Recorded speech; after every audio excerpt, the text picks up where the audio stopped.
Hi all, ഈ വീഡിയോയിലൂടെ നോക്കുന്നത് 2025 മാർച്ച് 20 പത്രവാർത്തകളിൽ വന്ന പ്രധാന കറണ്ട് അഫയേഴ്സ് ആണ്. 1975 കന്നി ഇന്ത്യ ഹോക്കി ലോകകപ്പ് നേട്ടത്തിന്റെ സുവർണ ജൂബിലിയുടെ സ്മരണാർത്ഥം പുറത്തിറക്കിയ ചരിത്ര വിജയത്തെക്കുറിച്ചുള്ള പുസ്തകം മാർച്ച് ഓഫ് ഗ്ലോറി. ഏറ്റവും നൂതനമായ കോമ്പാക്ട് AI മോഡൽ ജെമ്മ 3 അടുത്തിടെ പുറത്തിറക്കിയത് ഗൂഗിൾ. കേന്ദ്ര മന്ത്രാലയം വിജ്ഞാപനം ചെയ്ത ഫിഷറീസ് ക്ലസ്റ്റർ ഡെവലപ്മെന്റ് പദ്ധതിയിൽ കരിമീൻ ക്ലസ്റ്ററായി ഉൾപ്പെടുത്തിയ ജില്ല കൊല്ലം. മോസി എന്ന പേരിൽ ലോകത്തിലെ ആദ്യത്തെ ക്വാണ്ടം കമ്മ്യൂണിക്കേഷൻ സാറ്റലൈറ്റ് അടുത്തിടെ വിക്ഷേപിച്ച രാജ്യം ചൈന. സ്വകാര്യ ഡേ കെയറുകൾക്ക് തുല്യമായ രീതിയിൽ കുഞ്ഞുങ്ങൾക്ക് പകൽ സംരക്ഷണം നൽകുന്ന പദ്ധതി അങ്കണവാടി കം ക്രഷ്. വിദ്യാഭ്യാസത്തിലും തൊഴിലിലും തദ്ദേശ സ്ഥാപനങ്ങളിലും OBC സംവരണം 42% ഉയർത്തുന്നതിനുള്ള ബില്ലുകൾ പാസാക്കിയ സംസ്ഥാനം തെലങ്കാന.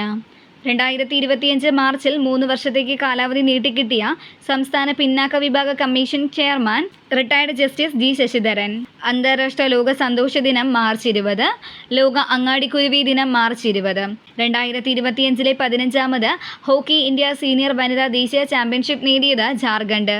രാജ്യത്ത് സമയകൃത്യത പാലിക്കുന്ന റെയിൽവേ ഡിവിഷനുകളിൽ ഏറ്റവും ഉയർന്ന ശതമാനം കൈവരിച്ചത് പാലക്കാട് ഡിവിഷൻ 95.9%. 2025 മാർച്ചിൽ ഉത്തേജക മരുന്ന് ഉപയോഗിച്ചതിനെ തുടർന്ന് 4 വർഷത്തേക്ക് വിലക്കേർപ്പെടുത്തിയ ഇന്ത്യൻ ദീർഘദൂര ഓട്ടക്കാരി അർച്ചന ജാദവ്. 2025 മാർച്ചിൽ ഏത് സംസ്ഥാന സർക്കാരുമായി സഹകരിച്ചാണ് ആഴത്തിലുള്ള ധാതുക്കൾക്കായുള്ള പര്യവേഷണ ലൈസൻസുകളുടെ ഇന്ത്യയിലെ ആദ്യ ലേലം കേന്ദ്ര സർക്കാർ ആരംഭിച്ചത്? ഗോവ. ഇതുപോലുള്ള കൂടുതൽ വീഡിയോസിന് ഞങ്ങളുടെ ഈ ചാനൽ സബ്സ്ക്രൈബ് ചെയ്യുക. Thank you for watching.